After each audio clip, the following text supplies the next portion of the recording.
so when you went out on these dates, at least you know, like say, what you liked and don't like. Don't like, yes. It's like you used to like this, and you're like, oh, you know what?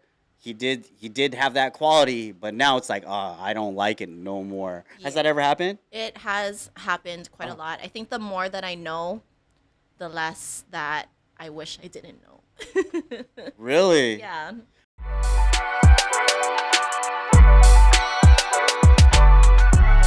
Cool. And 5, 4, 3, 2, 1.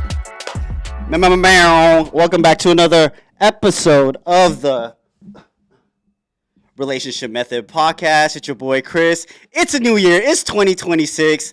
And today I have a very lovely guest. She goes by the name of Aulani. She is a somewhat of a counselor, Mm-hmm. right? I can say that. Right? Yep. And she is a performer as well, a hula performer. Yay! Woo! Girl, thank you for coming on. Of course. Thanks for having me. Oh no, thank you. Before we get this shindig going, how did I get the yes from you to come on this, this little thing? Funny story. So when Chris had messaged me, well, when you messaged me, right? I was stalking your Instagram and I was like, what is this dude about? What is his podcast about? I saw the relationship method and I was like, oh, well, I wonder if he's been following me for a while because I like to talk about relationship stuff on my stories all the time. And it kind of just flowed. I've always wanted to be a podcaster myself. I wanted to talk about like sexual health and all of that. So I was like, okay, well, I guess I can get my feet wet by jumping on someone's podcast. And here I am. See how it is, right? Yeah, pretty easy. Oh yeah. So if she blows up, you know her origin story. It's this little thingy. Got him. Know Yep, what I yep. mean? Girl, how was your New Year's? I mean, I'm sorry to my friends. I did not make it out to the house that I was actually supposed to go to, which was out in Hawaiian. I ended up getting kind of like drunk. But it was fun. I mean, I was working through the holidays, honestly. Really? Didn't really stop. I mean, I work 7 days a week, so I had the Hula show, which is where I perform. And from there, I kind of just let the night go. Mm-hmm. Yeah. When you were letting these nights go, were you by yourself, loner status, or were you with a group of friends? I was with some group of friends, started Good. off early, and then I ended up being alone at home. So because I don't like to drive when I'm like drinking. That's so I was safe. Keep it safe. choosing safe, but definitely tried to make it out to my friend's house. It's the second year in a row that I didn't make it out to her. And her mom definitely called me out on it yesterday. So Oh, she's like, is this Aulani's behavior now? I'm yeah. like, Is this a reoccurring thing? sorry. Auntie, she owes you. I do. You want to give her a shout out or anything? Um, No? Okay, cool. Auntie. Sorry. Sorry, not today. Sorry. So my New Year's, on my cul-de-sac where I live, both sides, there was fireworks going off. So me and the kids and the wife, we were just outside, just Really? looking left and right because they were going off, Yeah. regardless of the 25K fine that Hawaii put out. My neighbors just because they're local, Yeah, yeah. skip it. They You didn't see didn't the care. drones. The drones. That's funny that you said that because someone said that the drones were fake. There was a lot of fake drones out there. I'm pretty sure other people had their drones Yes. up and out. Yeah. But my friend's theory, or my friend's mom's theory, was the drones have to have a landing place. So they have to be launched from somewhere that they can come back to. And there's only a certain amount of like radius that they can reach. Uh-huh. So a lot of those areas would be where all of the cop stations would be. So Yeah. if you're kind of like deep in the valley and such, you're kind of safe. Uh-huh. So I think after 11 or so, when people realized there was no cops coming down their streets, they were letting it go. They were popping off. But people were being safe about it.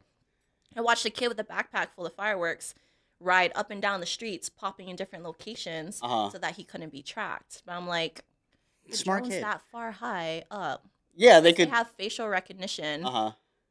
are they really going to catch you? Yeah, I was thinking that because how can you pinpoint one person out of, like, say, thousands and millions that are Right. popping it off? I'll be like, oh, him. That's that's Chris Ruiz right there. We'll get him. Oh, that's Topanga Laminga. We'll get her. Right. How can you? Can't like, and they're supposed to be reviewing the images Yeah. and videos, but really, how are you gonna go unless you go interview the house? Like, who is this person? And Mm, showing them the video, no one's gonna rat anyone out, and if they do, should not be. mm. Snitches get Yeah, stitches. exactly. Why? The fireworks ban is rough because I Uh, used to love doing the sparklers. the look. Yeah, the Yeah, little wand stuff. I'm the like, that's babies love it. easy. Yeah, yeah. But anything that goes off the ground, I mean, the other islands get to pop fireworks. Is this true? Yeah, Legally? legally. So some, if with like a Oh, permit, but some people will go up to the other islands just to pop fireworks. really? Why? I did not know that. Yeah. You've been here. You've been living on Hawaii your whole life. Was it always like New Year's Eve that poppin'? Literally. Yes. Always. Oh yeah. Yeah, we're So well known for it's a this. thing. It's a thing. Okay. I mean, I've never spent a New Year's up in the States, but my dad and them who live in California, they're like, it's never like that here. Lightweight boring. Yeah, you just go to Yeah. a club and you count down and everyone just pops champagne. That's it. I'm Yeah. like, that's no fun. Where's all the smoke and everyone's coughing it up because it's so smoky out during midnight? Hmm. Like, to me, that's fun. It's exhilarating. Definitely is. And one good thing that I saw, like, after New Year's Eve, January 1st and 2nd, the pile of, like, say, the pyrotechnics. Mm-hmm. I see the aunties and uncles, like, cleaning up after themselves, which I thought was cool. They didn't leave Yeah. their trash out. Yeah. So I was like, oh, that's pretty cool. Like, all the years that I've lived on this island, I've been here since 2018. The streets were clean. Like, if it's not the next day, then they're working on it. So the second, it's nothing ever happened. Mm-hmm. Except for, like, ribs and stuff and chicken wings and stuff. You know what I'm saying? Like the food. Yeah. But other than that, like, all the paraphernalia, it is gone. Which I Yeah. think is pretty cool. Because, kids be running up and down. But yeah, Yeah. kudos to y'all Hawaiians, locals. We like to keep it clean out here. But we make Sometimes. the kids do it. Huh? We make the kids do it. Oh, yeah. Oh, yeah. Oh, If we're my gonna gosh. spend all that money on those fireworks. Yeah, you guys better clean it up. Girl, He's throwing away thousands of dollars. Yep. man, let me tell you about kids. I'm at the point where my kids they're 9 and 7. They are talking back now. And I'm a really patient guy, but I get snappy. Like, when my patience is, like, to that point, I'm like, I'm quick, Mm-hmm. And I'm like, oh my gosh. And I have the 7-year-old, it's the girl. Yeah. She's the one that's like, nabba, nabba, nabba, nabba. I'm like, oh shit, I have a problem here. The boy, he's very lenient. He's real attitudey. He doesn't talk back, but it's the, okay, all right, do I have to? But Yeah. the girl is like, I don't want to do it. Yes, do this in the third. I'm like, oh shit. Oh god, I'm juggling it right now. Do you and your wife like swear to each other? We don't swear, but I do. It's messed up. I spell it out. Mm. I'm like shit, or I say other words to replace the swearing word. Okay, that's But good. the 9-year-old's smart, so he catches on. Yeah. It's like, oh, what's frick? I'm like, oh, what the frick? And I'm like, oh man. Yeah. Because I mean, we watch movies. He Right, watches right. YouTube. He's gonna listen to it. So yeah. Well, We- in the field that I work in, like applied behavior analysis, we focus on the environments that influence our behaviors. So everything on social media, everything out on YouTube, like a lot of kids are watching YouTube these days. Yes. They have so much access to everything that they are either imitating or modeling the behaviors that they're watching, and it's influencing them. at that Really? time, which is why I asked, like, playfully, yeah, if you and your wife are just like, man, shut up, like, da da da da, But and the they're- kids kind of like hear it, even if they're in another room, it's like their environment that they're learning from. So it's like a lot of times my friends, some of them have kids that are so kolohe. What does that mean? Oh, Aloha in Hawaiian's kind of like rascal. Okay. Yeah, they just go all bonkers all the time. They're looks like they're always eating sugar and stuff, but they're not. And they just don't listen. And I'm that auntie to give that mommy stare if a kid talks back to their parents. Thank you. And I'm just like, what? What did you just say to your mom? You did not tell your mom to shut up. Sir, you're too young to be doing that.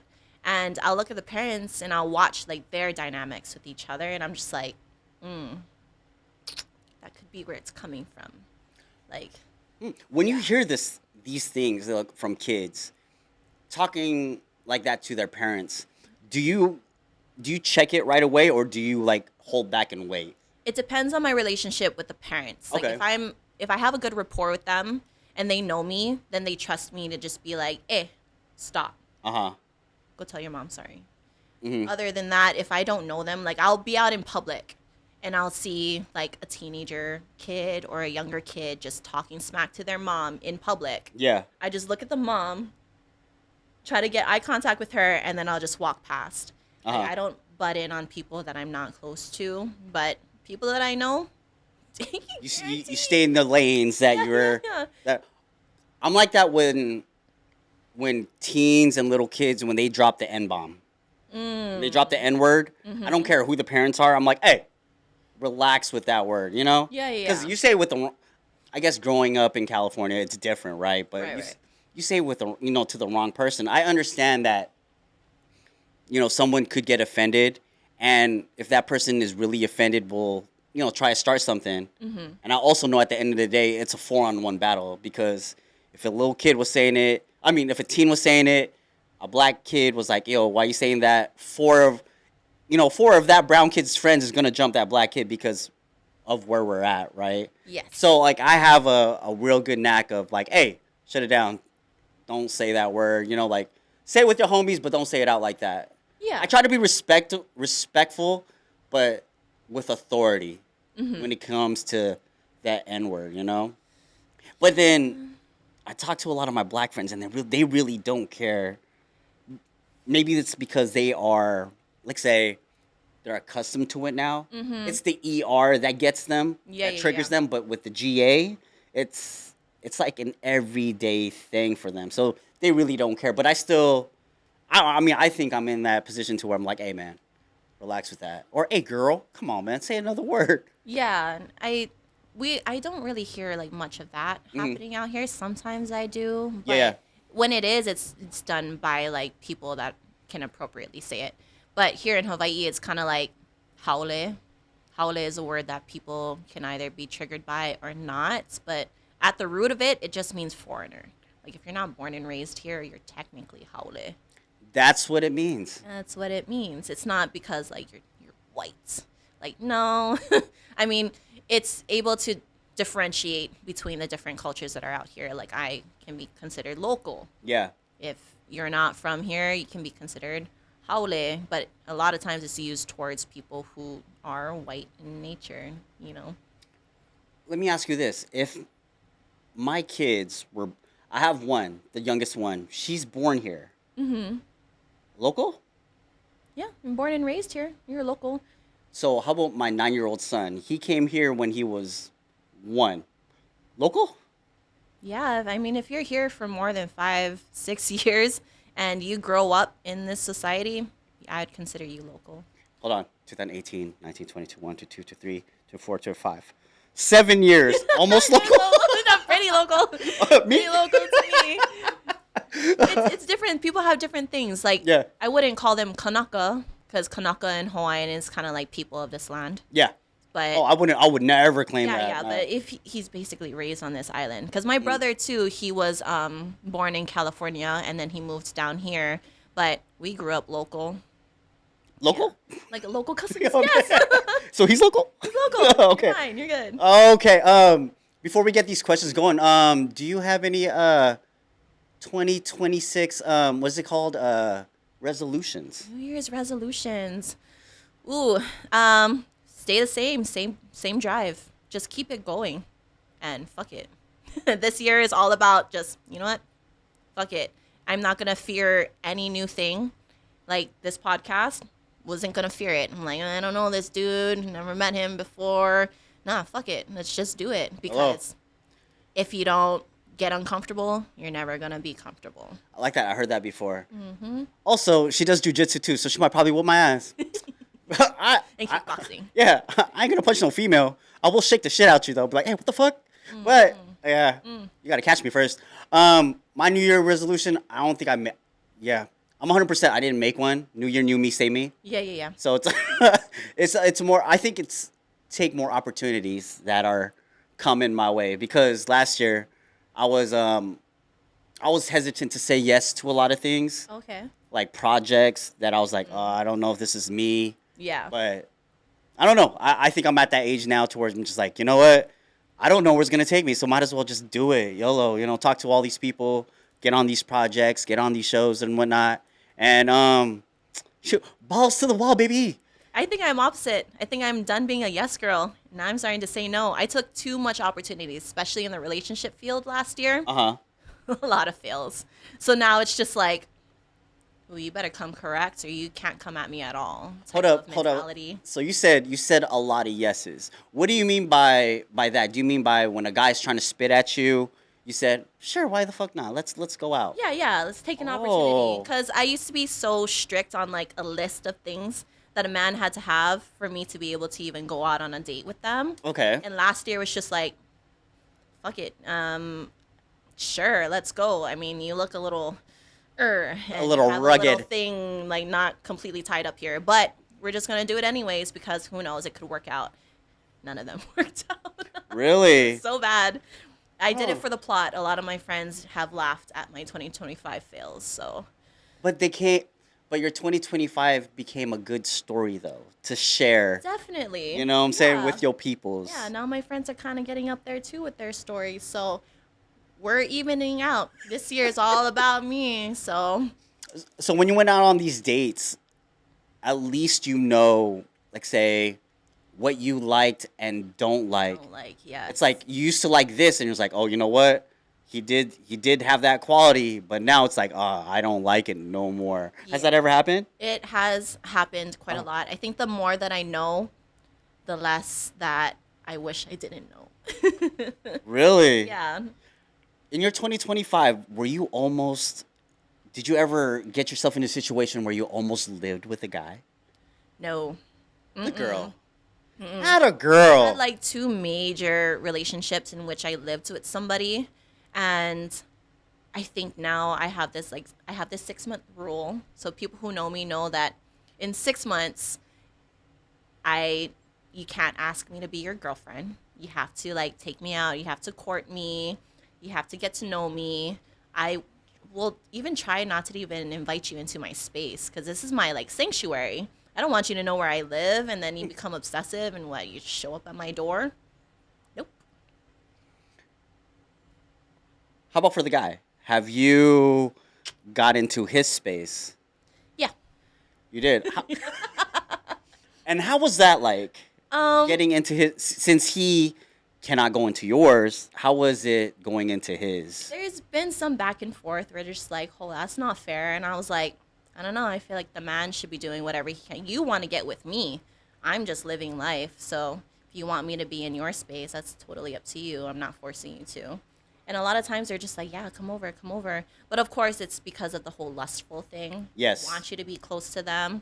And then you go into their space. And that's actually where I really like to analyze these men or boys. Some of them are boys. You just look around and just be like, okay, so you still have your Pokemon cards hidden underneath your bench. What's wrong with that? Nothing wrong with that. I'm just like, if that's your entire life, right? Like you're a gamer like that, it's like I'm not so much of that as a gamer. Aulani, we are gonna dissect this podcast, this episode. We're gonna dissect what goes on your mind when it comes to these guys, right? Oh, yeah. All right, so you're going into this thing with a guy. He's asking you to come over. Yes. He has more paper plates than actual bowls and dishes. What does that tell you? He's lazy, and he doesn't like to wash dishes. But he's a single guy, though. He's a single guy, which means everything is easy to just come and go, just throw away, just throw away. So which a lot of times that behavior can generalize over into his relationships. It might just be easy for him to come and go. You see that? I mean, you analyze it like that? And analyze it like that. As a guy, okay, so as a guy, when we do that, because I was a single guy too, when we have more paper plates than bowls, the paper plates are for me. But when I have people over, that's when I pull out the bowls. Huh. Does that make sense? That's interesting. I've never seen it that way here on island. Okay. Also, my mainland guy. Mainland guy. Again, Golly. there's so many different, people in the States are a lot different. Like, men will move about differently in relationships than people here on island. We'll talk about the island then. Uh-huh. Okay, so I'm a big sneakerhead guy. Okay. So when you go into a man's abode, you see sneakers, but they're in sneaker boxes. What does that tell you as a woman? Woo. He values his image, and he values nice things. So it depends, because there's different ways of like having a sneaker, right? Some people still have it wrapped, and they like to keep it because they want it to increase in value and eventually resell it. So that is someone who's like kind of thinking ahead, someone who has like goals and very. Now that's my bad. And he said he was going to roast me if my phone was on. I turned my phone off. Yeah, that was my wife. Sorry, babe. That's fine. No, hell no, it ain't fine. You know what? I'll vibrate. There you go. Sorry, Bobs. I'll call you back after this. Go ahead, continue. For someone who keeps it in a box, I mean, it depends how many shoes he has. If it's an entire wall of it, could kind of insinuate that he might be self-centered. Because, he is focusing on his image a lot. Some people are very frugal out here, especially in the islands. So, I don't know. I've seen both sides. I've seen someone who just really likes nice things, but they could be spending their money unwisely. So, financial stability could be in question. Really? Yeah. Okay. As a guy, when we buy sneakers, it's I think now it's because I have the money to. And back in the day, you know, like I had these rinky-dink jobs, so I had to save 2-3 paychecks to get the sneakers or get the things I want. Okay. So now it's like, since I'm making, you know, don't jump me, y'all. Don't try and rob me. An all right amount of money, like I could buy the things I want, but like I'm not buying the toys that I want. You know, like I want to buy some Transformers too, but I'm not. But the whole sneaker value thing, like having it wrapped up, because I used to buy 2 pairs of sneakers, one to wear on the feet, one to saran wrap, and if it becomes exclusive, I could like double and make my money back plus some. So I understand that, but the whole oh man, because I didn't have a lot of clothes, but I had a lot of shoes. So I liked this, like, yeah. So what does that tell you? Like, I wear the same, like, 4 or 5 pairs of shorts. And this is on the island. I wear the same 3, 4, 5 pairs of shorts. I don't wear jeans because it's super hot. Yeah. The shirts, I kind of, like, navigate on, oh, I'll wear this one week, forget about it, wear these other shirts. But then it's like I recycle a lot. I don't really buy a lot of clothes. Sounds like you need to reassess your priorities. Why? Why you have more shoes than you have clothes? Well, there okay. should be like an equal balance of it, but it depends on your spending habits. Let me tell you. So my 9 to 5, I'm wearing the uniform. Okay. Therefore, I don't have to buy the clothes to wear to work because I'm wearing the same uniform day in and day out. Makes sense. My wife nagged me, so I do have new underwear, new socks, because the holes are gone now. You know what I'm saying? Like, I had to throw that, like the one, my Chani's, the one that has holes in them that I really loved because they fit so well. They're gone now. So I upgraded in that sense. When it comes to like the shirts and stuff, like I'm getting them at deals now because I don't want to be spending $300 on a shirt now. Okay. My priorities are, man, these bills got to be paid. I got a mortgage. I got a car payment. Yes. This insurance. Oh my God. So I think the little money that I have, it's more like if after the wife got her things, after the kids got her things, I'm like, all right, I got this little, I got this little $600-700 I got left. Do I want to buy shoes or should I like put it somewhere else? I'm like, fuck it, I'm gonna get them because I really want them. Do you use your shoes enough to gain back the value that you put into it? I have sold several. Okay. I have traded up, so that's what I've been doing. And also, my my little dude, I want him to have like a real nasty ass kick selection when he gets older. Okay. So yeah, so because when I was growing up, I had some, I had Jordans and I had some pretty cool Nikes. I gave that to my daughter and she rocked them when she was in high school. Cause I mean, not in high school, but when she was in middle school, cause they fit her. So I'm like, oh shit, maybe I could do this with my little ones, cause their shoe size. Yeah. Cause my wife's shoe size, little girls, my little girl could eventually fit into them. So that's why. I want them to have like a real, like, oh yeah, I have variety. So that's like your own way of passing down like heirlooms. Yes, yeah, because I don't like jewelry like that. Mm. I do like watches, but getting older now, like I like the watch that I have now, and there's like no message. It's not an iWatch. It just tells me like my heartbeat. No messaging on here. So yeah. See, I do that with my Aura ring. But I guess that makes sense, like having those little things to pass down. In Hawaii, we do like the whole gold bracelets and Yes, stuff, I've seen that. the I've seen that. chains. Yeah. So I guess in a way, it depends on your intentions for spending that money. Some people who just spend the money is because, like you said, they grew up from a time where they didn't have money. So now they have so much money, they don't know what to do with it, that they go crazy and they're like, I want this and this and this and this. But they don't think about the consequences that come after. Yes, this is true. They just spend for that immediate gratification, and then now they're just sitting with thousands of dollars of shoes on the wall and their rent's not paid, or their truck's not paid, and they're just like, well, what do I do? And sometimes when you try to sell it out here, people like to lowball you. Definitely lowball, yeah. So you're not really getting the value back as much as you thought you would, unless you're up in the States and everything up there is a lot faster than here in Hawaii. So I guess, yeah, it depends. But I see a lot of people miss spending their money out here. Let me ask you about so you're seasoned out here in Hawaii. The gold chain thing. When I first got to the island, I've seen a lot of like obsessively and just large chains with the large crosses, Yeah. I have a little rinky dink one, but because I like it's really subtle, I don't want people to be like, oh fuck, you know what I'm saying? Yeah. So what is with this phenomenon with the big old chains in Hawaii? It depends it depends on what city you're looking at. There's funny. I don't know if you've seen the reels. Okay. There's like reels that will kind of compare the chains to like different areas of the island. White and I being like the people who have the biggest chains out there. A lot of times it's to kind of show dominance. Like, yeah, I do got the money. I am all that.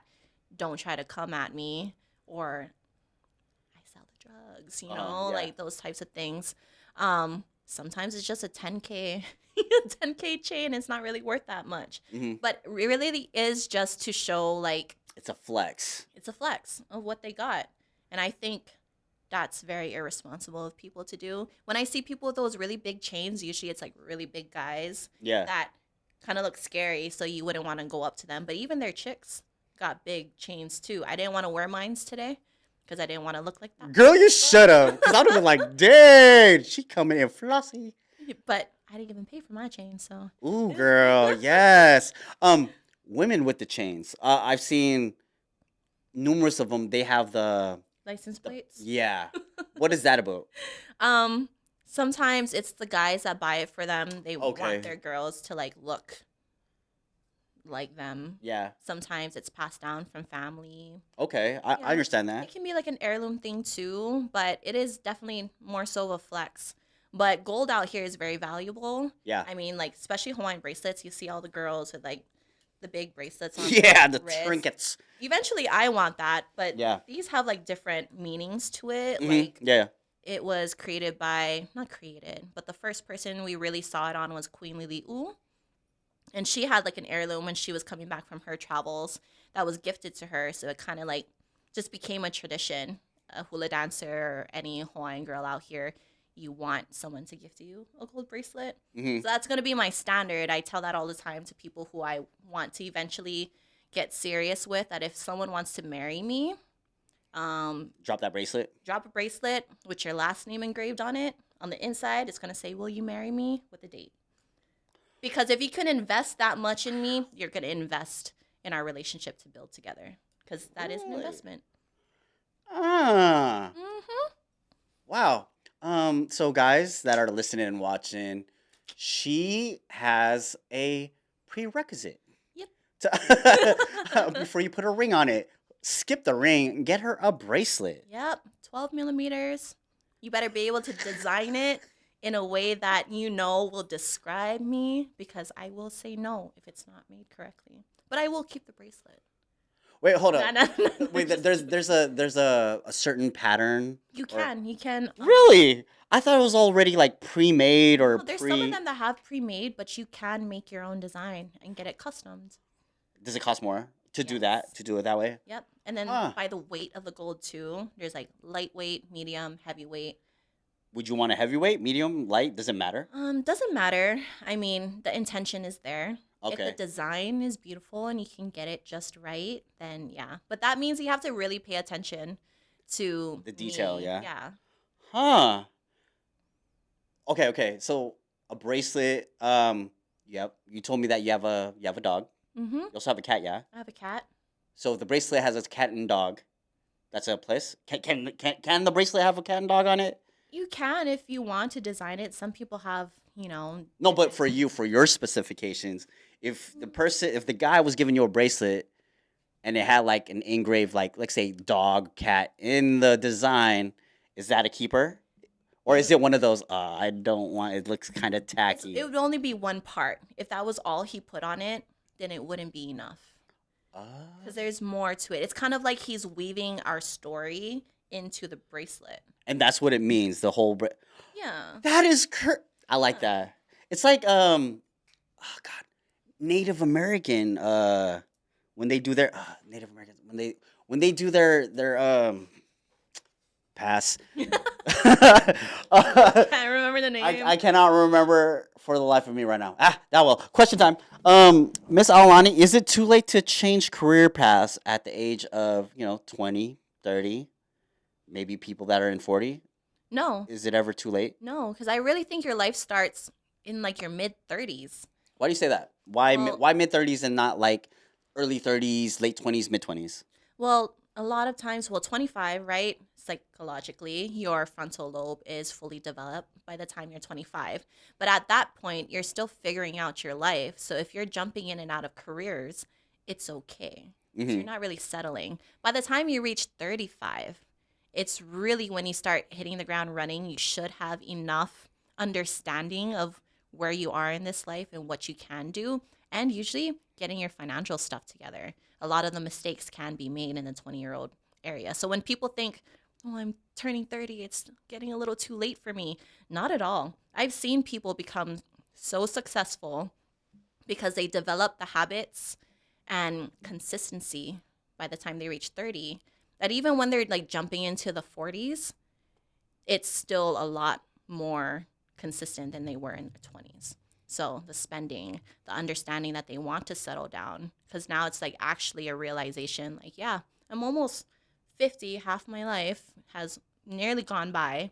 I should have my shit together. I should not be living at home with mom and dad. I should have a wife or a husband. I should have kids. I should have a house. Should have. Should have. Should have.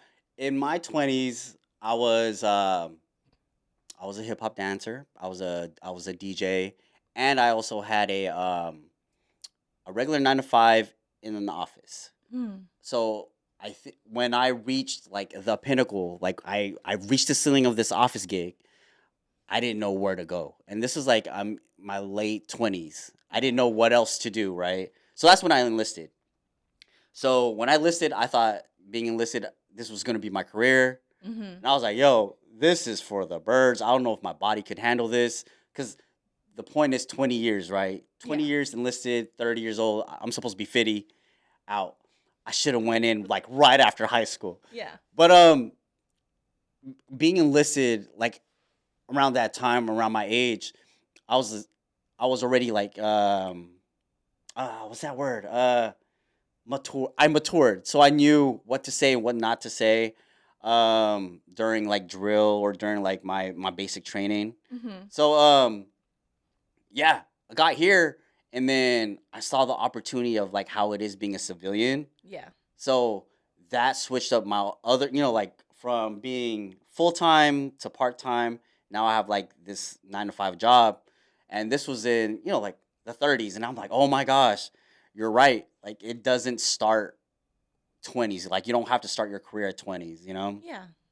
So yeah, and like the whole perspective thing of, oh yeah, I can spend money here and there. Now it's like, oh, I want to save for like these vacations and stuff. Mm-hmm. Like I do have money saved up like since I was 20s, but it's not like I couldn't invest it the way I could invest it now because there's so Right. many like avenues. That and just you're not really paying attention to investments when you're 20. Now, if you are, Yes. then you are ahead. Like Yeah. for me, I Kudos. have like investment accounts across different areas. Hmm. I try to jump into that, but that's just me. It really depends by your environment, who you Hmm. surround yourself with. So if you're out and you have the party friends and it's just like, let's go out every weekend when you're 20, Yeah. that's fine, whatever, that's okay. Once you start getting into your 30s, it's going to start getting old because your body starts to naturally change. Oh So like yes. one drink and you get drunk one night, you take 5 to 10 business days to recover Hmm. versus 20s, you can just bounce back like that. So, really surrounding yourself with people who can foster that type of behavior from you, like the people who are in finance, the people who are CEOs, Hmm. like change your friend group a little. Have that one person you can really look up to and just be like, yep. I have a lot of big mentors in my life who reach sky high limits. And that's why I'm able to kind of just hustle the way that I do. Yeah. Leave house by 5, get home by 10 p.m., do it all over again the next day, work those 3 to 4 jobs like nothing. But to me, that's the key to success. You never just want to put all your eggs in one basket with one career. You kind of want to have your hands dipped in everything because now you Yes. can have supplemental income from those other areas that you are getting, and it keeps your life exciting. Right. Yeah, it I doesn't really feel get so you. boring in just one area. Oh yeah. Yeah. Um, my wife, she's a makeup artist, and Ooh, nice. that's what she's known all like 10. I want to say 15 plus years. I don't want to like tell her age and shit. But I want to. Good. I want to sleep in a bed. Smart. I want to sleep in a bed. Smart. But that's all she knew. So she's still in the makeup business, but now she's, instead of putting makeup on, she's in the background now. Okay. So it's a same field, just different change of scenery. Yeah, yeah, yeah. So we were talking, and it was one of those deep conversations where I asked her like, where do you see yourself in like 5 years? Mm-hmm. And she cried one time because she didn't know. But I reassured her. I was like, yo, you're in this different position. Just because you're in the same field, you're not doing the same thing. So you're growing. Yeah, So yeah. be proud of, your growth. Even though it's in the same field. Like you could be a cook, but then years down the line, you could be like a sous chef. You know what I'm saying? Nutritionist. Oh yeah, Because there you go. I Yeah, like understand, move like, up, but there's still same. Yeah. different areas. Yeah, yeah, Mm. You said earlier that you had these 3, 4, 5 jobs, yeah. right? Mm-hmm. Throughout your years, was it the same 3, 4 jobs that you were having, or were you jumping in and out of them? I was jumping in and out of them. So that's like an interesting question that people will ask me. Before I stepped into my career as a behavior technician, I was like a barista. I was a cocktail waitress.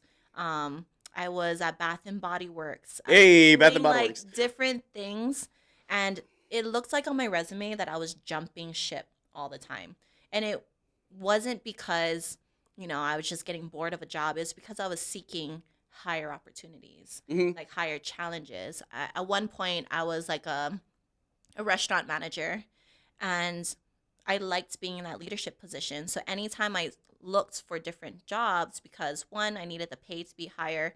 I mean, living on my own since I was 18, Oh, me rent too, out girl. here is ridiculous. Hmm. So having something that can pay the bills more was also like a thought in my mind. But it was because, man, I can do so much more. Like my skills are being capped here. Yeah. There's no areas of opportunity to progress in this position.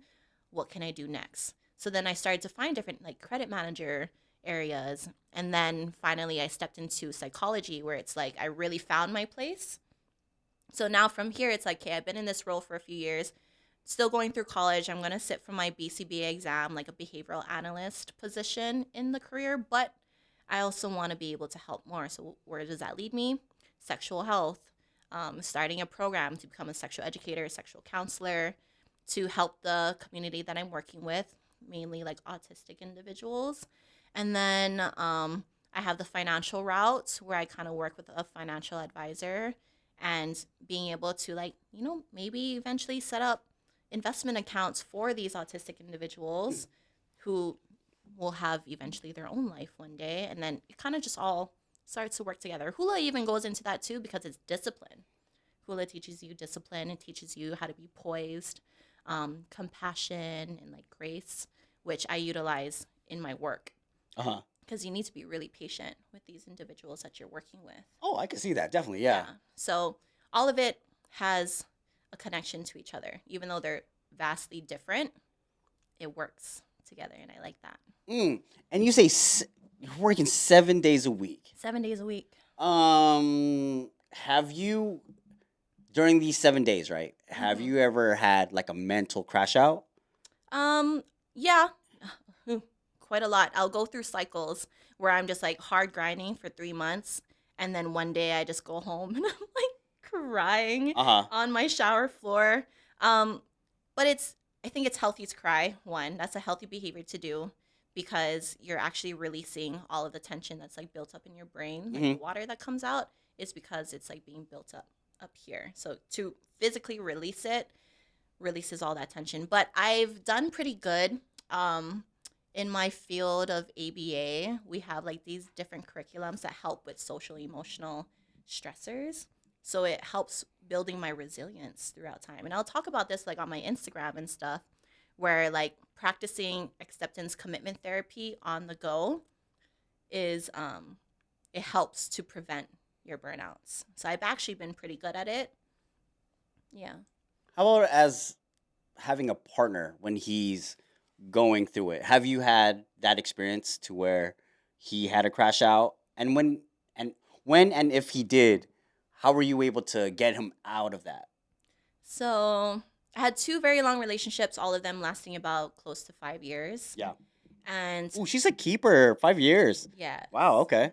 But when they go through crash outs, a lot of times it's different. I can anticipate it because I start to see the changes in their behaviors. But sometimes guys just don't want that help. They just want you to be physically present with them. But if you have to like reach over and just be like, hey babe, like, do you want to talk about it? A lot of people are still averse to talking about their feelings. Yeah. And I get it, because it's like a pride thing, right? You don't want to look weak. This society kind of conditions the men to feel like it's not okay to talk about your feelings, because now people can have the one up on you. Like, oh, you're weak, or bruh, you're such a simp. You just want to talk about your feelings all the time. But I think from time to time there's such a thing as being too emotional. Oh, yeah, 100%. Guarantee, like, don't be puppy dog on me. Like, you still have to have some balls, sir. But it's okay to talk about feelings, especially if something's really bothering you and you really don't know how to release that. Talk about it, and then I can provide like some of the tools, especially in my field. But that's where a lot of my relationships kind of failed, because they get intimidated. Is it because you're giving them like a free therapy session when they're Essentially, and they feel like I'm always analyzing them, which is hard. I can't always turn off my analytical nature. Yes, yeah.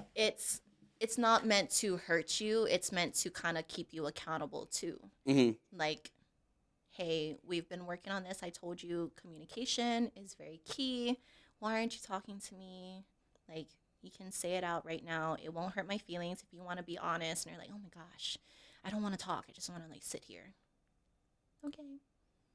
But doing that from experience, somewhat of a downfall, because I'm guilty of this. I want, my wife to read my mind without me saying anything. But that's like the wrong move. Yeah. Like 99% of the time, that's the wrong move, because So, because I go to therapy now. Yeah. And I think because I've been going to therapy sessions, I know how to effectively communicate. Yeah. However, I know when to shut up, and it's one of those things where when my wife is like telling me some stuff, and I'm just like, I don't have the energy to retort back. I tend to just bottle, bottle, bottle, bottle, and then when it comes to that point where I'm like, okay, I got you on this one. It's like, yeah, it's like I let you win, but then it's my turn, Yeah, yeah, And yeah. it's like, I don't think it's unhealthy, but I don't think it's like the right move to go. No. But I don't know. I think it's oh my god, it's kind of fun because it's like I'm letting you win like 95% of the time, but then when it comes to this one thing where I'm just like, you know what, skip that. I'm winning this one because I know I'm in the right. Then I'm going for your jugular. You feel me? Yeah. Yeah. So it's like, is that as a woman that's gone through these relationships and you've got this education, what does that tell you? Uh, man, bottling up your feelings. But then but bottling it up, I use it positively though. Like To go for your juggler. no. So like I bottle it up and then I go do like some like say some physical thing and I'm like, you know what? I am wrong. Or like I try to like that little time and space, I try to see it in her perspective to where I'm like up here and it goes down? That's good. Trying to turn perspectives around. Yeah, trying to see That it, yeah. that really is like a therapeutic technique Uh-huh. to go through. So I mean, it depends. It really that's why making sure that you and your partner are compatible with each other is essential so that you guys know your different communication techniques. Like for you, you need that space and you need to kind of step away to really think about it versus some guys they don't think before they talk. And if you don't understand that pattern with them, then you could be triggering their responses, Mhm. which is why like for ladies, being reactive is not always the best thing. Like I know like sometimes we can stay really quiet and then if a guy comes at us, we're just like, please don't push my buttons, please don't. And then you And start then yapping, right? You get up in yes. their face with it, Guilty. but then that could be reinforcing why he then continues to come back at you because he knows that he can rile you up like that. Versus holding your control, waiting and staying present and just being like, hey, I know I'm mad right now, but it's not going to help if I uh, go at this with violence. We're not going to go fire with fire. And that really is true because then you really don't work anything out. You guys just come into that very toxic cycle of when we get mad, we both get really mad at each other. The next day we make up. Then we get really mad at each other. The next day we make up. And then eventually someone starts to grow resentment and you guys start to shift apart. And then now you have one person fighting for the relationship and another person who either turns their head a different way and starts seeking someone else, Mm-hmm. or you guys just end up falling apart. Ah. Yeah. Oh. Wow. Um, are you more of a logical or a emotional reactor when it I'm comes a to? logical person now. I used to be very emotional. I used Me to think too. that when I would cry in front of a guy, I would be able to soften him enough for him to be like, submit to me. Yeah. That's what I used to do. I used to use that tactic a lot. Now it's just like I look stupid. Yes. You know what? When I Yeah. cry, I look dumb. 80% of the time when women do cry, it's like, why are you crying? Yeah, yeah, yeah, Because yeah, yeah. us guys, and as a vet, seasoned vet, I've seen it before, and I'm like, I know what you're trying to do. Mm-hmm. You can't play that card. Not anymore. So how did like say, when did that switch come up from emotional to logical for you, Miss Um, Aulani? Definitely getting into psychology and then Mm. experiencing men who did that to me. I watched a man cry on the floor in front of me, begging me to stay with him. And I'm just like, Ew. is that what I did? Oh my God. That's what I Whoa. It's used like, to be like. so was it a Ooh. flashback for you? It Like when, was. It was. I used to my very first relationship. I don't like care. begging to come back. Yeah, to keep someone with me when he was already checked out. I would like beg for him to stay. And I'm Uh-huh. like, dang, I can see why that's not attractive to Uh-huh. people. And I'm watching a man do it. And I'm just like, no. No, not this No, you time. can get up, save your dignity, sir, and walk, go. The door won't hit you on the way out. Mm. Yeah. Mm-mm-mm. Next question. which is better in your perspective? Because you've been on both sides of the fence. The single phase, three sides of the fence. The single phase, the talking phase, or being the together phase. Like, which one do you did you find yourself more enjoyable in? Um, the single phase. You like the single Single phase more? phase. Just because now when people try to spit game at you, it's not. Genuine? I don't think it's not genuine. It's just not intriguing. Why are you gonna DM me and say WYD? Yeah, like oh you. Like, What you doing? What you doing? Okay. I'm like, I'm that old. oh my gosh, sir. Sir? Sir. Get it together. I know. Holy crap. Yeah, like it's not. I mean, I've tried the dating apps and I've scrolled through and just people just don't know how to start conversations. And if you ever like people don't even do their research before they even try to come at you. Hmm. Like some people will spit game whether you're in a relationship or not, or whether like they know what you like, like preferences of like sexes and stuff. People will just spit game to whatever because they think it's fun.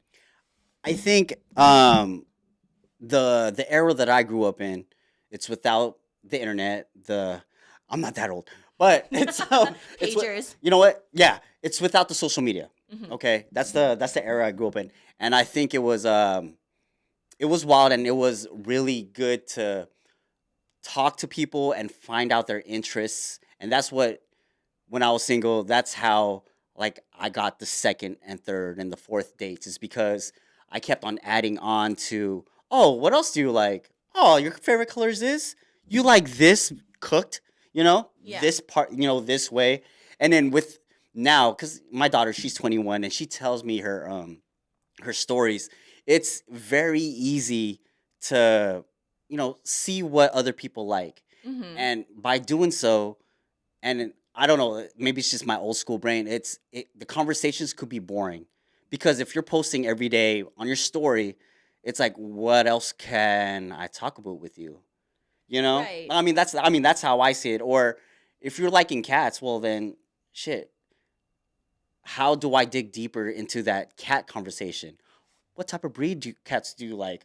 Do you use that new nail cutter that is that how the conversation would go to get, like, say, in this time of age, to get to know a person better with this whole social media thing? I think social media, one, has so many barriers because you're not truly, unless you've mastered it, you're not truly showing your true self on there. This So is there, true. there I, are a lot of I trust you ways on that. to Yeah, kind of like pull out the real manipulate it. you. Yeah, yeah, yeah. Um, but I think getting in physical contact with the person, being able to sit right in front of them and talk to them, Hmm. has so many benefits because you can read their behaviors. This is true. Yeah. And instead, like women, we're very intuitive like that. We can Hmm. tell when a man is feeling us and when he's not. And when he's kind of just there because, I don't know, he likes how we look and he likes our body and stuff, but he doesn't necessarily want to talk. He just wants to get physical with it. Like you can tell all those things too in person. When you're on social media, you can read through messages, which is a very, very like messy game because you could read into something that's not even truly Oh there. my god. Oh my god. I got a story for that, but keep going. Keep going. Keep going. And a lot of times you'll be like, oh man, this guy's really liking me. He's texting me 24/7. Like he's so consistent. You get in person and you're just like, why? Why is he acting so He's cold? dull. He's dull. Yeah. And it's just like they have so much confidence behind a screen. You bring them out and they realize one, they don't like you, or two, you don't like them. And it's hard. I hate trying to message people on social media and Oh, then meeting them in likewise. person, and it's just like, here we go again. This is gonna be an excruciating 1 hour. Thanks for my free dinner. Can I go home now? Oh, well, you're that person. My cousins tell me, they ask me all the time, why do I?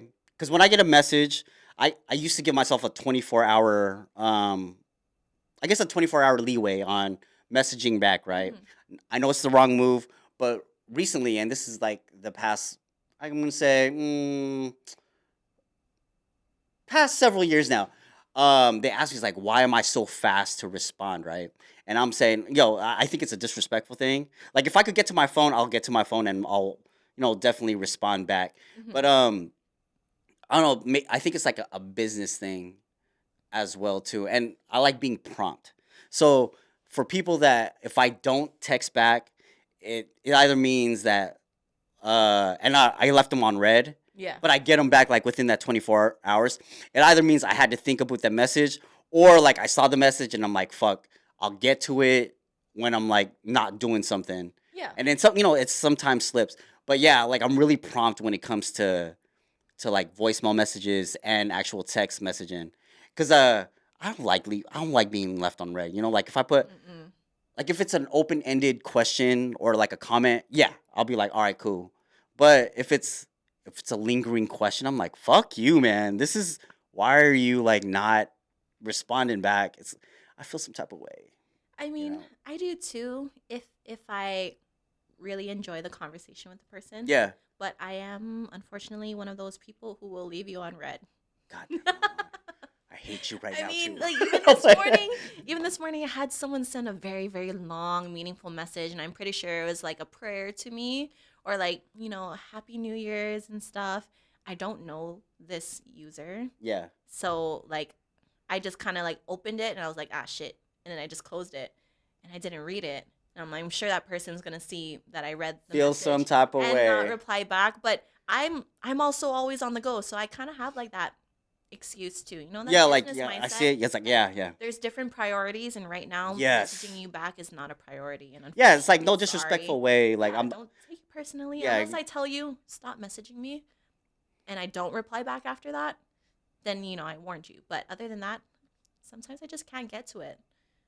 huh. Sorry.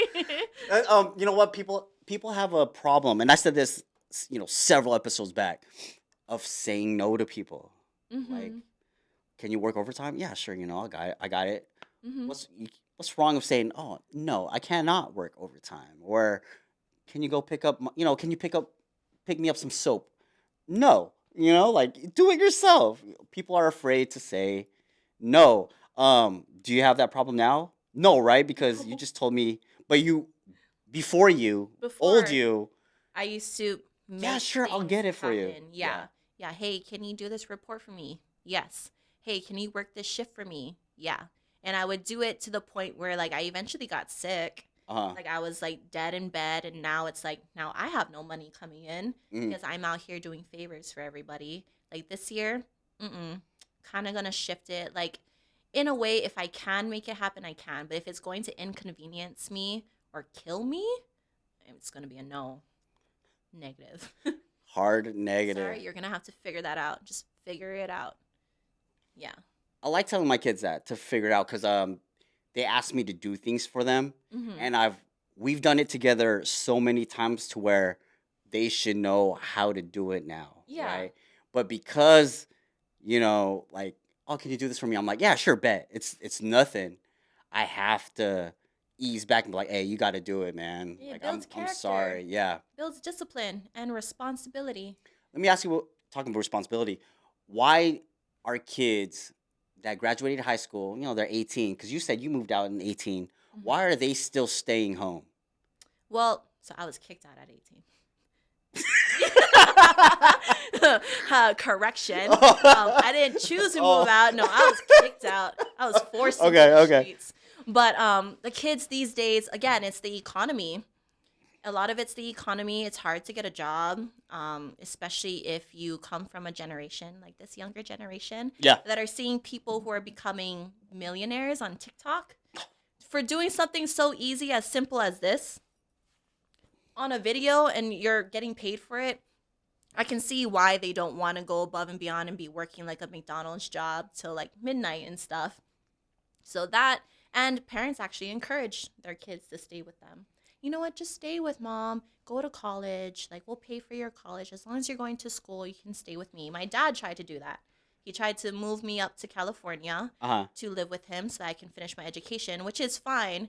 But I just think then it kind of enables our kids to get lazy and be Huh. dependent on their parents. And, I've met people who are still like 30, 32, living with their mom and dad. And it's like, it's so hard to get out there when they do work a full time job. They do have money saved, and now they're spending it on new cars. They're spending it on shoes. They're spending it on jewelry. It's like, no, you're just too scared to get out there by yourself because you're Mm, so conditioned to live off of your parents. Like, harsh truth. You're you're like being dependent on them. You get to come home, you have meals cooked this is true. automatically. Yeah. You always have food in the house. You don't have to worry about buying groceries. And some people choose to do that if you have like a higher, goal in your life. Like, okay, I'm here because I'm able to save $3,000 a month, and eventually I'm going to buy myself a house. Hmm. But they become trapped in that dependent cycle that they just never go on to the dreams that they want because they're not taking steps towards that dream. They're complacent. Scenario: when you have a child, if ever and when, um, by that time, 18, booting him or her out, or they're staying with you. If you stay with me, you're paying rent. If you have a job, you're going to start paying rent. You're going to start busting butt around the house. Is school important to you? It is. Yes. The college route or the trade school route? Doesn't I matter what kind of school. It doesn't matter what kind of school, as Okay. long as like you're engaging in higher education is fine with me. But if you're after 18, if you choose to not pursue college, then you better have a pretty good idea of what it is you want to do with your life. Hmm. But I would encourage, and maybe I would even support financially going to school. But yeah, if you're living with me under my house and you're 18 and you're capable of holding a job, you're going to go get a job. You're going to start paying some rent. I'm not going to charge you up the butt, but I'm also not going to go out and like co-sign on a car for you. Do those things that it could reinforce their behaviors of just being like, Mom, I need help. Mom, I need help. Like, I'm going to raise you well enough to know you can do it yourself, because that's the goal. Yeah. When you raise your kids, it's eventually so that they can become independent on their own and survive in this world. What's a lenient rent? Like, what's because I'm charging my kid rent right now. Oh, okay. My 18-year-old, 19 now. What's lenient? How much do you charge her? Him. Sorry. I'm only charging him 5. 500? Yeah. Does he buy groceries? No. Oh. Does he like Everything. No. okay. That's a little lenient for me. I would say 9. 9. 900. Wow. Okay. Well, she's the mean one. I will be that strict mom. I know that, and Uh-huh. I have to thank my mom for that. Yeah, Because definitely. it's Yeah. like, you're not gonna, girl, you're not gonna walk all over me. I know you're gonna have my attitude. Guarantee you're probably gonna have my attitude, but if don't Uh-huh. do sass to me, I'll up your rent. Because you know what? I get up to rent $50 every year. You want $50 to go up every year? You can. Wow. That's like, but I mean, it depends. If she's like really good, straight A student, doesn't give me any problems, doesn't try to sneak boys over into the house, Mm, maybe I'll drop it down to 750. 750. And is it because that you're doing her cell phone? She's still under your insurance, Yep. and this is all including utilities as well. So everything Mhm. bundled up into 7 Yeah. or 9 or whatever. Right. And if I'm like in a house that's like 4 or 5 bedrooms and I'm paying like 8 grand a month to keep a roof over your head, Oh, definitely you're dropping. 900 is nothing Okay. compared to like what rent out there is. Now, if for some reason I get inherited a house and everything's paid off, yeah, why are you going to charge your daughter something? I don't have a mortgage to pay. Yeah. Then I can see where that becomes. But it definitely builds character, and it Yeah. prepares them for when they go out. Girl, it's going to be 3,000 for a 2-bedroom by the time you reach 18. Yeah. So it's to prepare you, and hopefully you're at a good job and you're holding on to your money correctly. Girl, let me tell you, not this year, sorry. 25, I started charging my 18/19-year-old boy rent because I told him, I was like, yo, I know you don't want to go to school, which is fine with me. Mhm. I could care less, but you got a job. Therefore, you're going to start dropping on shit at the pad because you're not buying groceries. You're not helping me and your mom out with your brother and sister. All you're doing is just chilling in your room, going on your computer, doing this and the third, whatever you do. Yeah. So I was like, yo, $500-$600. And this is because, because my wife was super against it. She's like, why are you charging them rent? I'm like, yo, man, I gotta be a parent first. Yeah. Because I told her if it was my daughter, the 21-year-old, and she's going to school, yo, rent would be like $200-$300. But it's because I know her character. She would help around with the house without being asked. She'll take care of her brother and sister. She'll buy groceries if she had money. Like I know her. But the boy, it's us guys. But I was never like that. But with this one, he's a little on the lazy side. So I have to do that in order for him to like catch on. Did you buy everything in his room for him? You have like a TV, you got the gaming set. His gaming thing, no, he bought it himself. Okay. The only thing that's in his room that I purchased was his bed and his AC.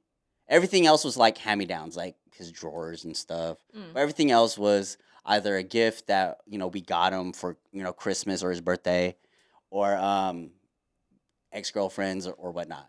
Yeah. I think that's good. I think kids have to earn whatever's given to them. Fuck yeah. Like, you have to work to earn it. I mean, if you eventually have to go into a job, you're working to earn your income. Yes. Your raises and stuff. So preach. Why shouldn't that start at home? That protects them eventually when they go into the real world by themselves. They fly the coop. Like, you should be doing everything to, in a way, protect them that way. And eventually, yeah, my mom used to say this all the time. You'll understand when you're older. And I do. Oh, yeah. Now. So Mama was right, huh? They may hate you for it now, doing all those chores and, like, staying up late to finish their homework and stuff. But eventually, it's going to help you because you get hired at a desk job. You're not leaving that desk until that report's finished, especially if it has a timestamp. So, again, similar to finishing your homework at night. Cleaning up the office, having like good cleanliness skills, because all of those things, like, they start at home. Yes. So facts. Yeah, understand how to understand your money, understand your respect towards your elders and stuff. Like, you're not gonna talk to your boss like that because hell no, that's tired. Why would you talk to your mom like that? Because you're gonna end up like me, getting kicked out. Don't do it. Good job, auntie. Early. I mean, if you didn't get kicked out, you would. I don't know what path that would have been, but now you're on like some pretty good path. Yeah, like I would probably you figured yourself out. Stanford. Oh, if you would have stayed home. If I did not get kicked out, I would have flew out to college. Really? Yes. You would have been a Stanford alumni. I would have been Stanford. Yeah, my academics were pretty good. That I was getting accepted to like a lot of good schools out there. I got accepted to Berkeley. Oh, nice. But then I went to San Diego State. Why? Oh, I just like San Diego a little bit. Oh, get off my back. Why? Well, Berkeley is pretty good. Money situation. Yeah, same. It was the money. My scholarship was only for like 1 year or so. Ugh. For that. But then also my mom wanted help and she wanted me to go to UH. So I went to UH and ended up dropping out. And that's when you got kicked out? No, I got kicked out because I was with my boyfriend of 4 years, or 5 years even. But he was 4 years older than me. And so my mom used to do this thing, which I don't know, moms out there, you guys, be careful. I understand, like, you want to protect your girls, but is it really appropriate to have your boyfriend's phone number and texting him throughout the week saying, like, hey, good morning, and then getting pissed off because he's not responding back to you? Oh, that's wrong. That's a red flag. See, okay, I thought that was that's weird wrong. For me. That's weird and wrong. But then my boyfriends at the time used to have to request to see me at least a week in advance. Maybe that's why. And then my mom, but like she would randomly text them on the weekdays. Just be like, hey, so-and-so, good morning. How's your day? How's your mom? She, right now, oh my gosh, how old is my mom? She's like over 50. How about back then when she was texting your boyfriend? How old was she? Like 30? Yeah. Was she one of them moms? Like, was she a MILF? No. Oh. She looks very rugged. She had like a mohawk. She had giant gauges. She has a shit ton of tattoos all over her body. And she's a short Filipino lady. Cool. Yeah. She would strike fear into the hearts of my friends. But Okay. Yeah, so she was very stern about that, and she was very adamant that I was going to get pregnant by 18. She's like, "You're just always so boy crazy." But I think it's because when you hold someone in so much, they want to go and be rebellious versus Yes, like yeah. allowing them the freedom to fail on their own Mm-hmm. and then educating them after. I was like, "Okay, so what do you think went wrong here?" And then being comfortable having those conversations. Like, Mm-hmm. be Yeah. comfortable having those talks with your kids. I know you want to protect them, but kids will be kids, and we know what we did back in those days. Yes, we So, did. so why not just already assume that they're gonna follow in your footsteps and either prepare them for it or just educate them on how to like be different. Facts. I like Yeah. that. Yeah. Girl, that was fun. Oh, thanks. Very welcome. Confession time. This is a part of the pod that we say the guests say. I think they heard all my shit. The guests say a confession, whether it's fun or meaningful, whatever. No need to dream. No need to name drop. Do you have a confession, a goofy one, serious one? To that one dude that dumped me through text, you're not a man, sir. Just saying. Through text. Through text. A man will break up with me in person. Wait. How old were you? It was last year. Through text. Through text. We need a break. Is it one of those? Did it start off? Aulani, we need a break. No, it's hey, I love this person. I'll always love this person. So I need to go back to them, and I wish you the very best. And sorry, it has to happen this way. And he couldn't tell you. In person? No. Let me ask you this before we get off. If he would have done this in person, would there be like a goodbye canoodle? I would have respected him more for it, and I would have been like, okay, you know what? That's fine. Go. Could he have come if it didn't work out with the other person? Could he would he have a chance of coming back to you because he did that? No, because if another girl can take a man from me, she can have him. He should have known. Like I set my boundaries that strong. You should know that by the time you become exclusive with me, I'm gonna go all in. You break that trust, and you go. There's no chance of coming back. We have a little bit of time left. Last one. You guys were together.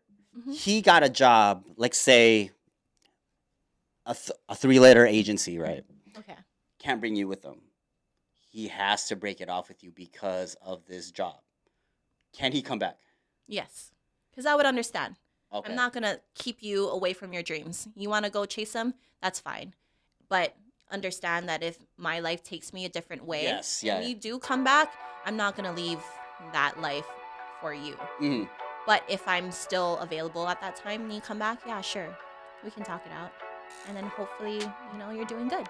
You take me with you.